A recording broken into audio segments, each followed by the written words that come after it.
అట్లాగే roaming news ప్రతి అక్షరం ప్రజల కోసం రోమింగ్ న్యూస్ తెలుగు దినపత్రిక చూసుకుంటే దీంట్లో వైకుంఠ ఏకాదశి కోసం యాదగిరిగుట్ట ముస్తాబ్ అవుతుందట. దానికి సంబంధించి ఇక్కడ మనకు ఏర్పాట్లన్నీ కూడా చూస్తున్నారు. దానిలో ప్రధాన వార్త, Yadagirigutta sub register Gopinayak suspension. ఎందుకు సస్పెండ్ అయ్యాడు? నిబంధనలకు విరుద్ధంగా రిజిస్ట్రేషన్లు చేశాడని నిర్ధారణ కావడంతో వేటు ఎమ్మెల్సీ తీన్మార్ మల్లన్న ఫిర్యాదు చేసిండట. మొత్తం మీద యాదాద్రి జిల్లా కొరణపాక సర్వే నెంబర్లోని 472, 473లోని ఓ వెంచర్లో 154 ఫ్లాట్లకు సంబంధించి రూల్స్కు విరుద్ధంగా ఎస్ఆర్ గోపీనాయక్ రిజిస్ట్రేషన్ చేసిరట.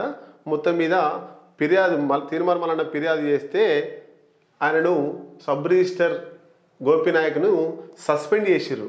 ఆ సబ్ రిజిస్టర్ నుంచి వెళ్ళి మొత్తం మీద 2024 డిసెంబర్ 21, 22, 23 తేదీల్లో సబ్ రిజిస్టర్ గోపీనాయక్ నిబంధనలు ఉల్లంఘించి 154 ప్లాట్లు రిజిస్ట్రేషన్ చేసినట్లు గుర్తించారట.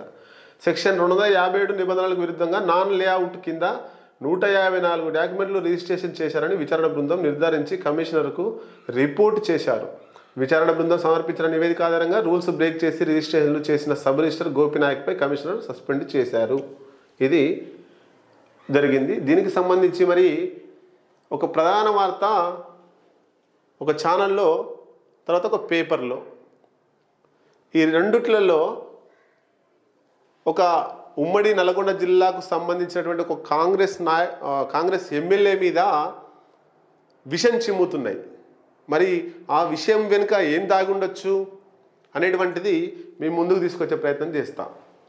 ఇక్కడ చూడండి, ఆ వార్త ఏమొచ్చింది, గతంలో ఒక ఛానల్లో ఒక ప్రముఖ పత్రికలో వచ్చింది. దాని సారాంశం ఏంటంటే, ఉమ్మడి నల్గొండ జిల్లాకు సంబంధించినటువంటి ఒక కాంగ్రెస్ పార్టీ ఎమ్మెల్యే ఒక భూమి పంచాయతీలో తలదూర్చి దానికి సంబంధించి వాళ్ళని అక్రమంగా బెదిరించి 10 ఎకరాలు తన అనుచరుల పేరు మీద చేసుకున్నాడు అనేటువంటిది దాని ప్రధాన సారాంశం. ఆ పేపర్లు ఏందో, ఆ ఛానల్ ఏందో మీకు తెలుసు. మరి ఆ పరిష్కారం ఎక్కడైతే ఆ ఛానల్లో ఆ పేపర్లో ఇచ్చిరో పేరు ఇవ్వలేదు, కానీ ఆ పేరు వచ్చే అర్థం అయ్యే విధంగా, ఆ పేరు వచ్చే విధంగా ఆ వ్యక్తిని, ఆ ఎమ్మెల్యేను డ్యామేజ్ చేయడానికి సర్వ విధాల ప్రయత్నం చేస్తున్నారు. ఎందుకోసం?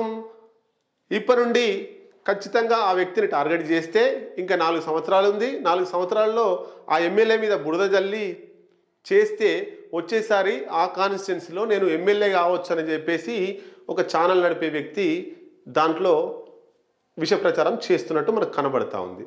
మరి వాస్తవంగా వాళ్ళు వచ్చి నిన్ను ప్రెస్ మీట్ పెట్టిర్రు. ఎవరు? ఆ భూ యజమానులు జంగయ్య, సంతోష్ లోయ, శైలేష్ రెడ్డి. వీళ్ళు వచ్చి క్లియర్ కట్గా చెప్పారు, మాకు ఆ కాంగ్రెస్ పార్టీకి ఎమ్మెల్యేకు ఏం సంబంధం లేదు, మాకు న్యాయం చేయమని నా దగ్గరికి పోలేదు, మా భూమి గుంజుకోలేదు, మా మధ్యలో డిస్ప్యూట్ వచ్చింది, మేము ఆ సమస్య పరిష్కరించుకుంటాం, మేము కొట్లాడుకుంటాం, తిట్టుకుంటాం, కానీ ఏ ఎమ్మెల్యే మాకు అన్యాయం చేయలేదు, ఏ ఎమ్మెల్యే పేరు మీద మేము 10 ఎకరాలు చేయలేదు, వాళ్ళ అనుచరుల మీద చేయలేదు, కనీసం మమ్మల్ని కలవలేదు, ఆ ఎమ్మెల్యే మాకు కలవలేదు, మేము ఆయన కలవనప్పుడు మాకేం అవసరం రిజిస్ట్రేషన్ చేయాల్సిన అవసరం అనేటువంటిది వాళ్ళ సారాంశం. ఆ వీడియోలు కూడా మీకు వినిపిస్తా, వాళ్ళు ప్రెస్ మీట్ పెట్టినటువంటి వీడియోలు కూడా మీకు వినిపించే ప్రయత్నం చేస్తా. ఇక ఇక్కడ చూడొచ్చు మనం.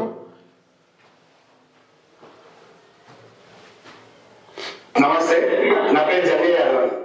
గడిచిన వారం రోజులుగా ఏదైతే నా పేరు మీద ఒక ట్రోల్ అవుతుందో, ఒక న్యూస్ వస్తుందో, లేదా ఈ రోజు మార్నింగ్ కూడా నమస్తే తెలంగాణ ఏదైతే న్యూస్ వచ్చిందో అది కంప్లీట్ గా అవాస్తవం అండి.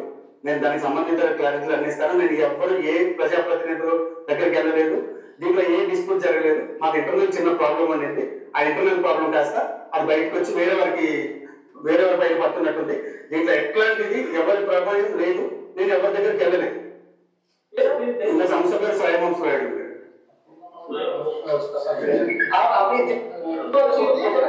ఇప్పుడు ఒక విషయం అయితే చెప్తాను, ఛానల్లో వచ్చిన దాంట్లో కేవలం నా పేరు వచ్చిందని నేను అపోహపడుతున్నాను. అది నేనే నా కాదు నాకు తెలియదు, నా పేరు వచ్చిందని అపోహపడుతున్నాను. కానీ ఈ రోజు మార్నింగ్ వచ్చిన న్యూస్ లో మాత్రం పర్టికులర్ గా నా వెంచర్, నా కంపెనీ ఉంది కాబట్టి నేను పెట్టుబడి పెట్టాల్సి వచ్చిందండి. ఇగో మనం చూడొచ్చు, ఇది ఆ యాదాద్రి భువనగిరి జిల్లాకు సంబంధించి కొరణపాకలో ఆ వెంచర్ ఉంటే, ఆ వెంచరు యజమానులు జంగయ్య యాదవ్, ఈయన మార్వాడి. ఇంకో వీళ్ళిద్దరి మధ్యన డిస్ప్యూట్. ఆ టీవీ ఛానల్లో ఆ పేపర్లో రాసినటువంటి సారాంశం వీళ్ళిద్దరి మధ్య స్టోరీ.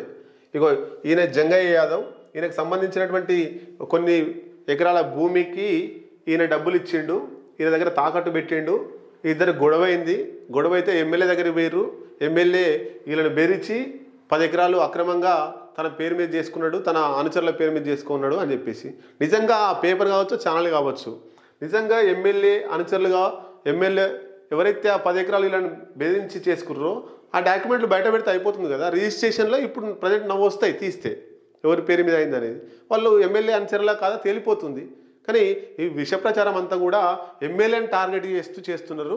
ఆ ఎమ్మెల్యే వచ్చేసారి ప్రజల్లో చులకన కావాలి, నేను ఆలేరులో ఎమ్మెల్యే కావాలని చెప్పేసి ఒక వ్యక్తి చూస్తున్నాడు కాబట్టి దానికి అనుగుణంగా వస్తుంది. వీళ్ళు క్లియర్గా చెప్పారు, జంగయ్య అంటే ఈయనే మార్వాడి. వీళ్ళిద్దరూ ప్రెస్ మీట్లో కూర్చున్నారు. ఈయన కూడా మాట్లాడిండు. ఏం మాట్లాడినా చూద్దాం మనం.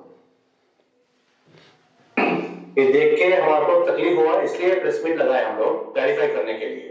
ये जंगैया साहब है, ये भैया है, मैं सेलर हूँ।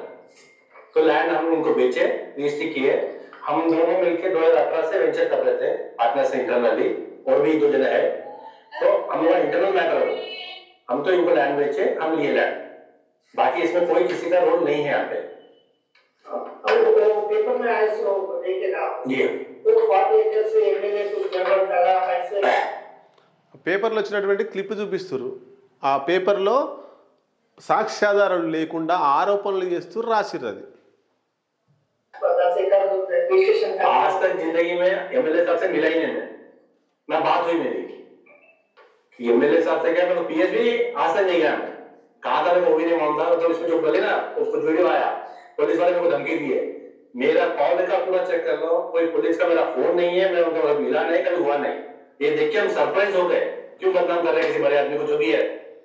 ఆ న్యూస్ చూసి సర్ప్రైజ్ అయ్యిందట అని చూడండి. క్లియర్ కట్గా ప్రెస్ మీట్ పెట్టి చెప్తున్నారు, మాకు ఏ ఎమ్మెల్యే మమ్మల్ని బెదిరించలేదు, ఏ ఎమ్మెల్యే కూడా మాకు రిజిస్ట్రేషన్ చేయమని అనలేదు, మేము రిజిస్ట్రేషన్ చేయలేదు, ఏ ఆన్సర్ల మీద చేయలేదని చెప్తున్నారు. కాబట్టి ఇదంతా కూడా జనం గమనించాలి.